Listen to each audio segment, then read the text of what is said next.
Assalamualaikum warahmatullahi wabarakatuh.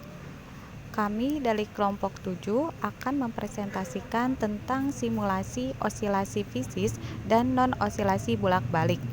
Sebelum ke pemaparan materi, izinkan saya untuk memperkenalkan anggota dari kelompok 7. Yang pertama ada Via Rosita Dewi dengan NIM K1C021011. Yang kedua ada Arifin Setiawan dengan NIM K1C021019.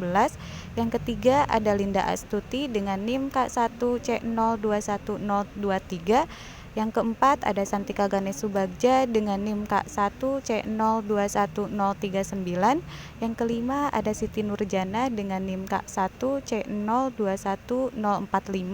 Dan yang terakhir ada Husni Faturrahman dengan NIM K1C021049.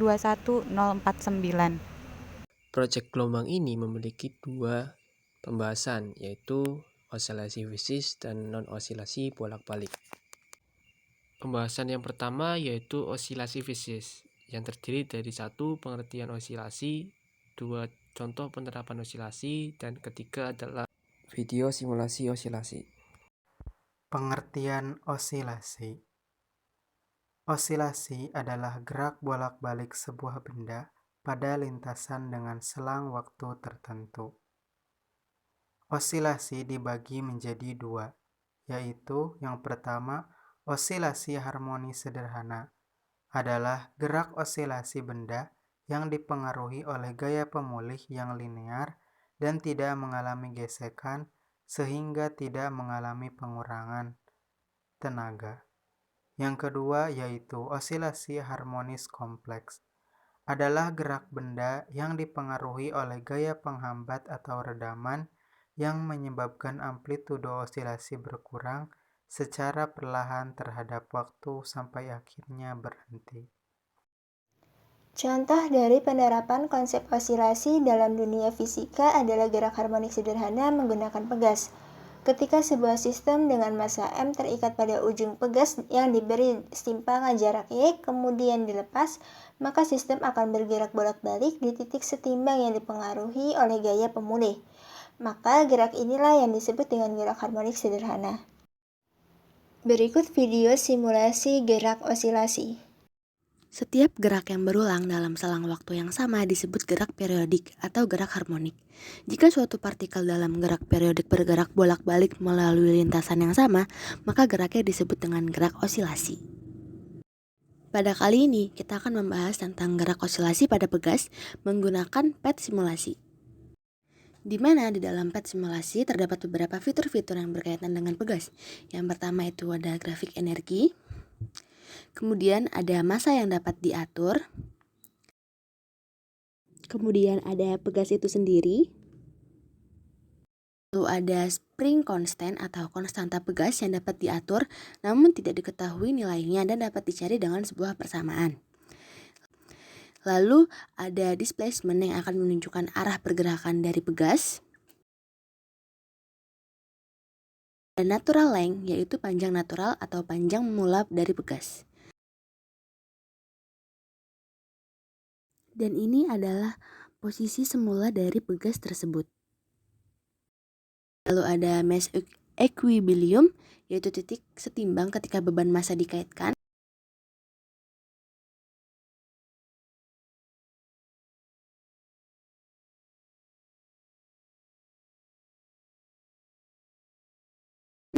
Lalu ada movable line, yaitu garis bantu yang dapat digunakan untuk menentukan suatu titik.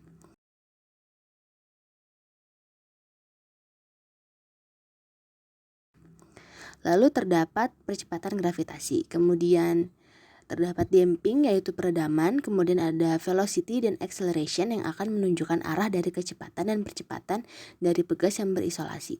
Kemudian terakhir ada penggaris dan stopwatch.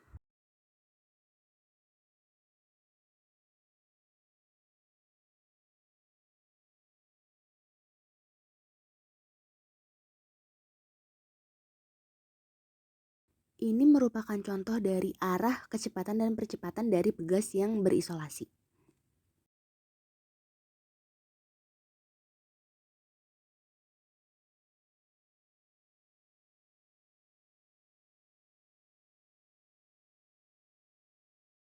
Getaran pada pegas merupakan gerak bolak-balik yang melewati titik kesetimbangan. Getaran pada pegas di mana memiliki titik awal A yang apabila ditarik atau diberi beban massa, maka akan memanjang menjadi posisi B dan memendek menjadi posisi C. Satu getaran pada pegas ditandai dengan pegas yang bergerak memendek, memanjang, dan memendek lagi. Sehingga satu getaran pada pegas ditandai dari titik C, B, A, lalu kembali ke titik C lagi. Suatu pegas dengan elastisitas atau konstanta pegas K yang digantungi suatu beban massa M sehingga pegas akan melurus panjang B. Dari percobaannya, Hooke menunjukkan bahwa mulurnya pegas berbanding lurus dengan gaya yang diberikan.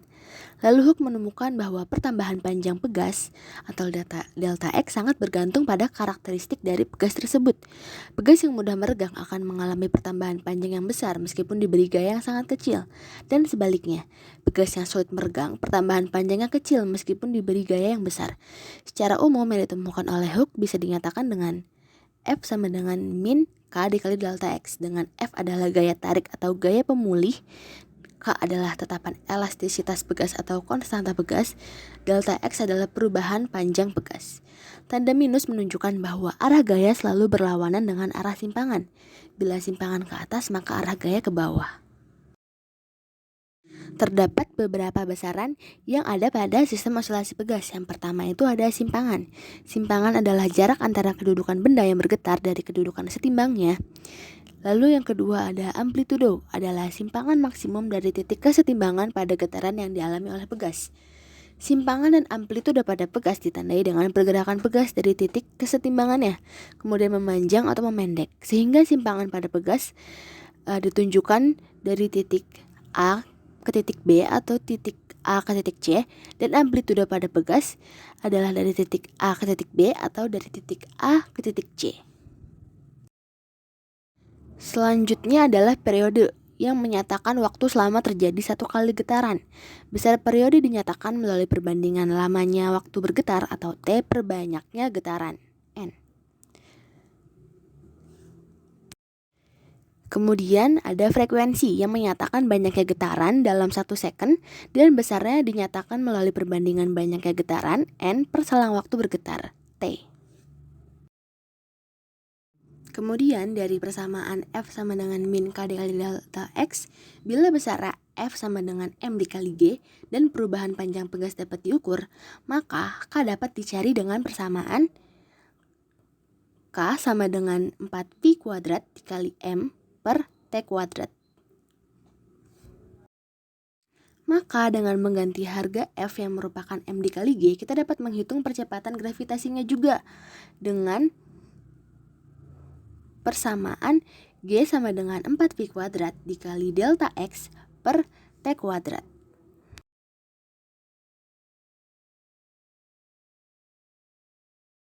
Selanjutnya non-osilasi bolak-balik. Ada contoh non-osilasi bolak-balik dan video simulasi non-osilasi. Berikut adalah contoh non-osilasi bolak-balik, yaitu dribbling bola basket. Pada dasarnya, saat mendribble bola, kita memanfaatkan hukum 3 Newton, yaitu tentang gaya aksi-reaksi. Berikut adalah video simulasi non-osilasi. Video simulasi selanjutnya yaitu gerak bolak-balik non-osilasi mendribling bola. Sumber yang saya ambil yaitu dari game mendribling bola basket. Nah, langsung saja penjelasannya. Saat bola dilepaskan oleh pemain, gaya gravitasi bumi menariknya jatuh ke lantai. Ketika bola bertumbukan dengan lantai, bola memberikan gaya pada lantai atau yang disebut dengan gaya aksi. Sebagai akibatnya, lantai memberikan reaksi melawan gaya aksi ini. Gaya yang diberikan lantai ini disebut juga dengan gaya reaksi, yang besarnya sama dengan gaya aksi tetapi berlawanan arah. Gaya reaksi inilah yang menyebabkan bola memantul lagi ke atas. Gaya reaksi dan gaya aksi ini merupakan persamaan dari hukum Newton 3. Di mana F aksi itu sama dengan negatif F reaksi. Karena sebagian energi bola terserap ke lantai, maka bola pantul tidak dapat mencapai ketinggian semula.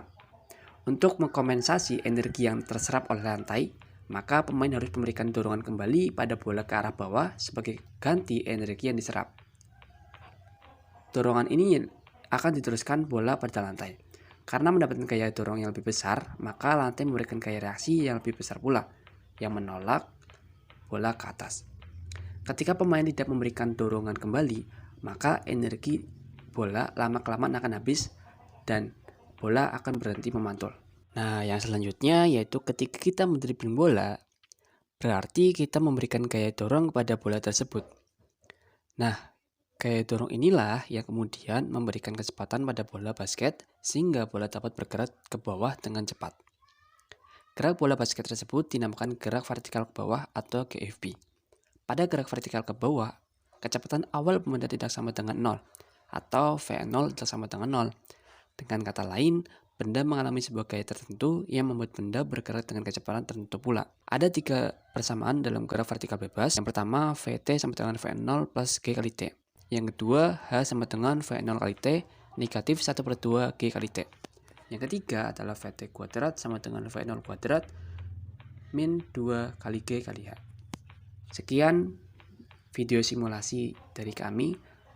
Mohon maaf apabila terdapat kesalahan. Terima kasih. Siang-siang pergi ke kota, jangan lupa beli alpukat. Demikian presentasi kita, semoga bermanfaat.